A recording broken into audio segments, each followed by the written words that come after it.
No ar, Minuto da Unicidade, com o pastor Tony de Souza.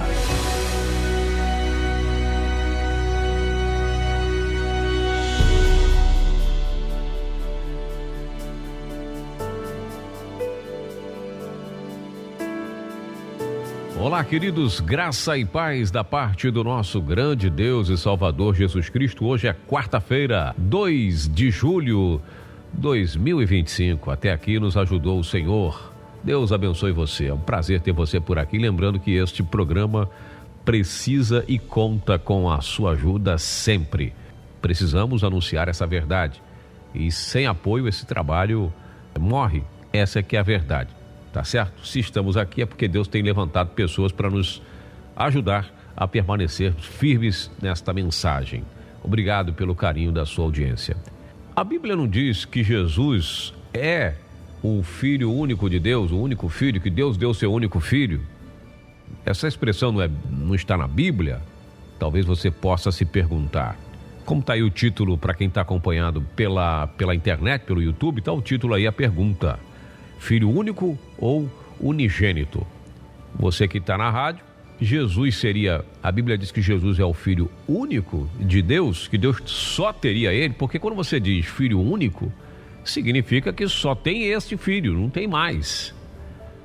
E essa expressão, ela não está nos originais. Apesar de algumas traduções, por exemplo, aqui eu tenho uma tradução da Bíblia, que diz aqui, ó, João 3,16, Deus amou tanto o mundo que deu o seu único Filho para que todo aquele que nele crê não pereça, mas tenha vida eterna. Olha só que interessante aí essa Bíblia, como é que é? Bible Gateway. E tem também outras traduções, pouquíssimas traduções, raras, para não dizer as antigas, elas usam a expressão Filho único, mas são poucas Bíblias, pouquíssimas. A própria tradução Novo Mundo, que é a Bíblia dos Testemunhas de Jeová, poderia estar lá Filho único, não está. Na Bíblia dos Testemunhas de Jeová está, porque Deus amou tanto o mundo que deu o seu Filho unigênito, para que todo aquele que nele crer exercer fé e não seja destruído, mas tenha a vida eterna. É forte, inclusive a versão das Testemunhas de Jeová, esse texto é muito forte, muito bacana, eu gostei muito. A King James também, né? Tá lá Filho unigênito, e muitas, as versões, a maioria. Algumas traduções tem a palavra Filho único, lá para João 1,18, né? Ninguém nunca viu a Deus, somente o Filho único, que é de Deus, ele está ao lado do Pai. Aqui eu achei uma outra tradução, a NTLH. A NVI bota Filho unigênito, essa versão NTLH bota único, né? Essa NTLH, que é a nova tradução na linguagem de hoje, também achei essa. E essa é muito interessante, porque todos os textos que nós achamos aqui, a expressão unigênito, está lá Filho único, Filho único, Filho único. Então essa tal de Bible Gateway, essas são as únicas traduções que eu tive acesso aqui na minha pesquisa rápida. Mas, tirando essas traduções, todas as outras Bíblias de estudo, CC de estudo, NVI, todas elas, King James, todas trazem a expressão Filho unigênito. Antigamente, né, nas décadas, né, passadas, e aí eu falo 50, 60, 70, muitas traduções traziam a expressão, quase na totalidade, né, Filho único também. Mas no andar, né, na evolução, principalmente com a internet, onde as pessoas têm acesso aos originais, passaram a vir a expressão unigênito. Dito isto, né, falando aqui, essa mudança de expressão Filho único para Filho unigênito na Bíblia ocorreu principalmente com a Vulgata, tradução da latina da Bíblia realizada por São Jerônimo no século IV. Ele optou por unigênitos em vez de únicos, por razões teológicas. O que estava mais próximo aí dos originais. Essa que é a grande realidade. Mas houve uma mudança também aqui no português nas Bíblias, né, nos idiomas aqui ocidentais, houve essa mudança justamente por causa dos estudiosos que vieram entendendo que nos originais estava unigênito. E isso quer dizer muita coisa. Mas por quê? Qual é a diferença? Talvez você deve me perguntar, que está acompanhando aí na rádio. Tudo bem, já entendi essa temática aí. Tudo bem que a gente quer entender o que está falando. Bom, primeiro ponto, Jesus não pode ser o filho único, por quê? Porque diz a Bíblia que, por exemplo, a Bíblia chama os anjos de filhos de Deus. Os anjos são chamados de os Benaians Elohim, filhos de Deus. A Bíblia diz também que todos quanto creram no nome do Senhor Jesus, deu-lhes o direito de serem feitos filhos de Deus. Todos que o receberam. Diz lá o Evangelho de João, capítulo 1, verso 12. Mas a todos quanto receberam, deu-lhes o direito de serem feitos filhos de Deus, a saber, aos que crerem no seu nome. Olha a mensagem do nome, a importância aí. Quem crê na mensagem do nome, nessa mensagem gloriosa, tem esse direito, são chamados de filho de Deus. Então Jesus não pode ser o único filho de Deus, porque tem outros filhos. Você está entendendo? Deus tem muitos filhos.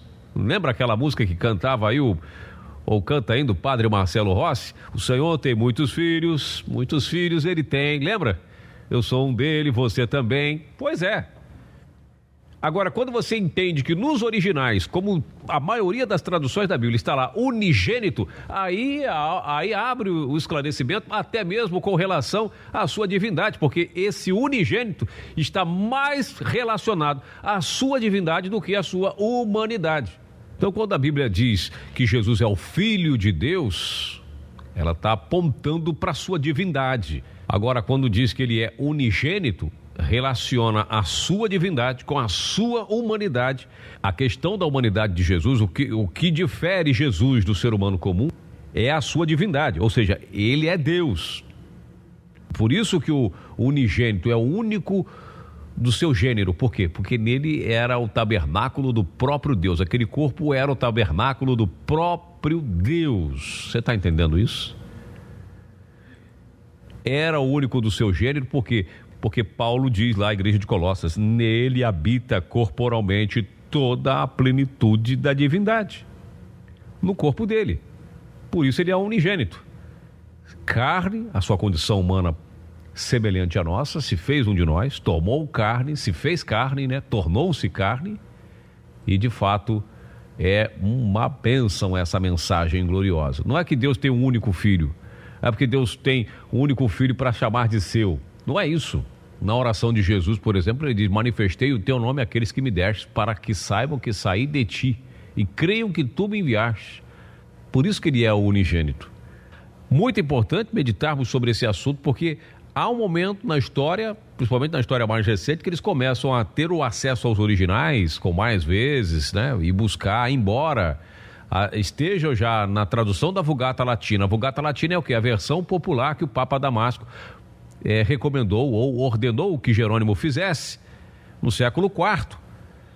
Então, desde quando a Bíblia chega ao Ocidente, ela já traz a expressão unigênito, mas por uma razão ou outra veio, né, essa mudança. Quando as Bíblias começaram a chegar no português, tiraram o unigênito e colocaram filho único. Agora estão fazendo o caminho original, estão voltando aos originais, estão voltando para explicar que é unigênito, porque é o único do seu gênero, é o único gerado de forma especial, gerado pelo Espírito Santo do próprio Deus. Ele não veio da vontade humana, não foi o homem que teve que coabitar com Maria, né? José lá com Maria, ter relação para poder ter o Senhor Jesus, conceber o Senhor Jesus, não foi dessa forma.